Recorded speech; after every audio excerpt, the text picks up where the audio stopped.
ఇప్పుడు ఒక యాత్ర జరుగుతున్నప్పుడు అలిమి కానటువంటి పద్ధతుల్లో చేయడం అనేటటువంటి వల్ల ఏదైనా జరగవచ్చు. ఇవాళ ఇద్దరు ప్రాణాలు పోవడానికి జగన్మోహన్ రెడ్డి గారి కారణం కాదా?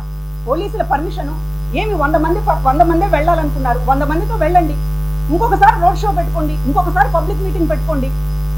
యాత్రలకి పరామర్శలకి రోడ్ షోలు పరామర్శలకి పైగా ఆత్మహత్య చేసుకున్నటువంటి మనిషిని పరామర్శించడానికి వెళ్తూ పూల వర్షం ఏంటండి? ఏంటి కల్చర్? అంటే మీరు కీర్తించడానికి, రోడ్ల మీద మీరు కీర్తించబడడానికి ఆత్మహత్యలు కావాలా, చావులు కావాలా?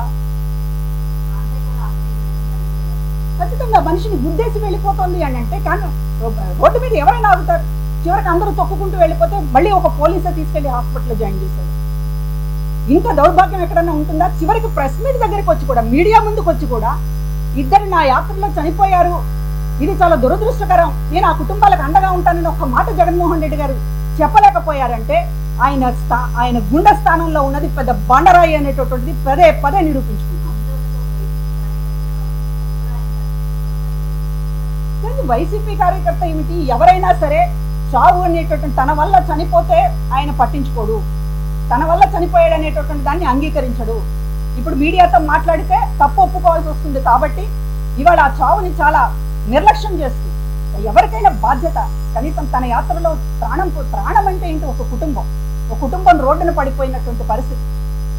అట్లాంటి దాన్ని కూడా మానవత్వంతో వ్యవహరించకపోతే ఎప్పుడో సంవత్సరం క్రితం చనిపోయిన దాన్ని రాజకీయం చేయడానికేమో వస్తారు. ఏ రూల్స్ పాటించకుండా అరాచకంగా యాత్ర చేస్తారు. అందులో ఇద్దరు చనిపోతే దాని మీద కనీసం బాధ్యతగా కూడా చిన్న ప్రకటన ఉండదు. అంటే ఏంటి? ఏం రాజకీయం? దీన్ని భరించాలా?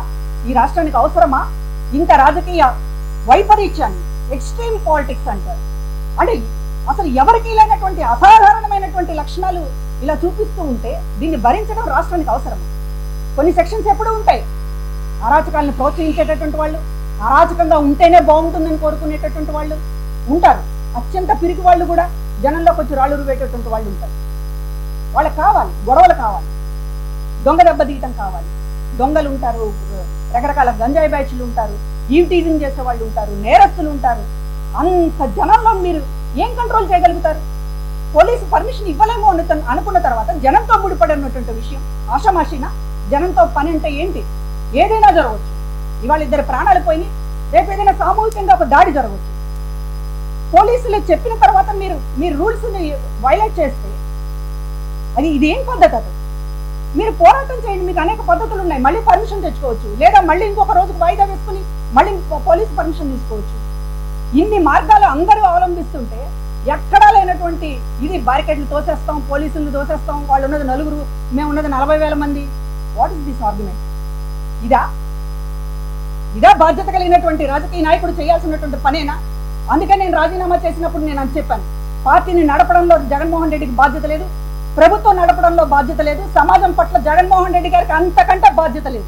అది ప్రతిరోజు కూడా ఆయన నిరూపిస్తూ ఉన్నాడు. మరొకసారి ఇట్లానే అరాచకం చేసేసి ఇది రాజకీయం అని చెప్తే మాత్రం ఇక్కడ చూస్తూ ఊరుకునేటటువంటి పరిస్థితి లేదు. ప్రజలు దీనికి సిద్ధంగా ఉండాలి. ఇటువంటి రాజకీయాలను మేము సహించమని ఓటు రూపంలోనే కాదు, నోటు రూపంలో కూడా చెప్పాల్సినటువంటి అవసరం. ప్రతిరోజు చెప్పాలి. ఇలాంటి దుర్మార్గులకి ప్రతిరోజు చెప్పాలి. 5 ఏళ్లకు ఒకసారి చెప్తే సరిపోవడం లేదు. కాబట్టి ఇట్లా మనం అన్ని వ్యవస్థలని ఇక్కడ చివరికి పోలీస్ వ్యవస్థను కూడా పనికి రాకుండా చేసి ఈ రాష్ట్రాన్ని అంధకారం చేయదలుచుకునేటటువంటి జగన్మోహన్ రెడ్డి గారికి తగిన గుణపాఠం చెప్పాలని చెప్పి నేను ఆశిస్తున్నాను. రాజకీయం అవసరమైనప్పుడు పరామర్శ గుర్తొస్తుంది. సంవత్సరం తర్వాత, 2 సంవత్సరాల తర్వాత కూడా ఒక చావుని రాజకీయం చేయడం ఎలాగనేటటువంటిది మీరు పావులు కదపగలరు. కానీ ఒక కార్యకర్త కుటుంబం రోడ్డున పడింది అని మనసుకి కించిత్ కూడా బాధ లేకపోవడమే మీ రాజకీయ పతనం. ఇవాళ మాట్లాడుతూ ఉన్నారు, కమ్మవారు మాతో ఉన్నారు. కమ్మవారు అంట, వారు ఎప్పుడయ్యారు కమ్మవారు? ఆంధ్ర రాజధాని కమరావతి అన్నారే. ఒక సామాజిక వర్గాన్ని మిగతా కులాలందరూ ద్వేషించేటట్లు ఒక చాలా గొప్ప ఎఫర్ట్స్ పెట్టారే. అప్పుడు ఏమైంది కమ్మవారి సంగతి? ఎలక్షన్ కమిషన్కి కమ్మ కులాన్ని అంటగట్టినప్పుడు ఏమైంది మీ రాజనీతి? మీ స్టేట్స్మెన్ నేను ఒక బాధ్యత కలిగినటువంటి ముఖ్యమంత్రి స్థానంలో ఉన్నాను అనేటటువంటి కనీసం సోయి ఆ రోజున ఏమైంది? ఇవాళ తలకిందులయ్యేటప్పటికి తన పక్కన ఉన్నటువంటి ఒకళ్ళు ఇంకొకళ్ళు జైల్లో ఉన్నటువంటి వాళ్ళని తలుచుకుంటూ వీళ్ళందరూ నాతో ఉన్నారు కనుక చంద్రబాబు గారికి డైజెస్ట్ అవ్వడం లేదనేటటువంటి పద్ధతిలో మాట్లాడుతున్నారు. ఒక కులం మీద ద్వేషం రంగరించి నూరిపోసినటువంటి ముఖ్యమంత్రి ఈ దేశ చరిత్రలో బహుశా జగన్మోహన్ రెడ్డి తప్ప మరొకరు లేరు. ఎందుకంటే ముఖ్యమంత్రి స్థానం అనేది పవిత్రంగా భావిస్తారు. ఈ సమాజంలో బ్యాలెన్స్గా వ్యవహరించాలి, ఈ సమాజాన్ని ముందుకు తీసుకెళ్ళాలి, అందరినీ కలిపి ఉంచాలి అనేటటువంటిది ఎవరైనా ఆలోచిస్తారు, ఏమైనా పొలిటీషియన్ అయినా సరే. కానీ జగన్మోహన్ రెడ్డి గారికి పొలిటీషియన్ లక్షణాలు లేవు. ఒక ముఖ్యమంత్రి స్థానంలో పొరపాటున కూర్చున్నారు కనుక ఈ రోజున ప్రజలకు సంబంధించినటువంటి ఎప్పుడు కూడా ఆయన బాధ్యతగా వ్యవహరించడం లేదు. కులాల కుంపట్లు రాజేయడం, అవసరమైతే జుట్టు పట్టుకోవడం, అవసరమైతే తొక్కేయడం, కుదరదు అనుకున్నప్పుడు ఇప్పుడు అపోజిషన్లో ఉన్నప్పుడు మళ్ళీ కమ్మ వాళ్ళు ముందుకు వచ్చేసి చంద్రబాబు మీద పోరాడాలి కాబట్టి మా అవినేష్, మా రఘురాము, మా శంకర్రావు ఎప్పుడు గుర్తొచ్చారండి వీళ్ళు మీకు? ఏమైంది వాసిరెడ్డి పద్మకు మీరు చేసినటువంటి ద్రోహం? మర్చిపోతారనుకుంటున్నారా? ఏంటి నేను చేసినటువంటి పాపం? కమ్మ కులంలో పుట్టడమేనా నేను చేసినటువంటి పాపం? అంత వ్యతిరేకత ఉండొచ్చా? ఒక రాజకీయ పార్టీ నడిపేటటువంటి వాడికి కులాల వారీగా చీల్చి చెండాడి ఎవడిచ్చాడు మీకు హక్కు?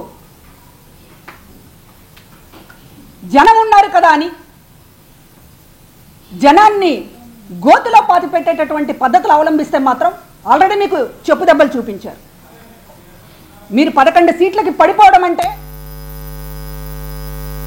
మీరు గొప్ప ఫెయిల్యూర్ లీడర్. జగన్మోహన్ రెడ్డి గారు అంత ఫెయిల్యూర్ లీడర్. ఇంత జనాభిమానం ఉన్నప్పటికీ కూడా ఘోరమైనటువంటి ఓటమిని రుచి చూశారు అంటే ఇంత ఫెయిల్యూర్ లీడర్ బహుశా చరిత్రలో ఎవరు ఉండరు. పడతారు, లేస్తారు, ఓడతారు, గెలుస్తారు, అది కాదు. జనాభిమానాన్ని ఉంచుకొని కూడా పడిపోతున్నాడు అంటే నీ వ్యక్తిత్వం అలాంటిది అనేటటువంటిది చెప్పకనే చెప్తోంది.